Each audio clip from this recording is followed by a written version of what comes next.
So, sunod tayo. Habol sila. Habol. So, sunod tayo sa dito, brother JC. Kung makita mo yung Ingo Gray, doon ka pumarking sa malapit. Hindi ka maglakad. Sa harapan ng Ingo Gray, huwag may bakante doon tayo. Ayan, wala pa. Wala pa. Wala pa yan. Yung mga sobra-sobrang siligan. Ayan. Delikaan na tayo. Yung mga sobra-sobrang siligan, yun ako mag-aalam yun.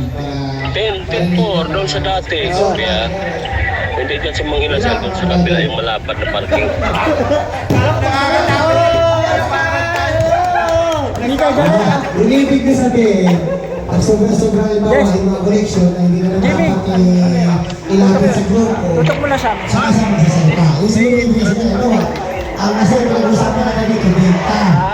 Doon tayo tutulog. Siguro, yung natin ngayon, labas. Doon sa tututulog siguro. Baka yun yung gusto niya nangyari.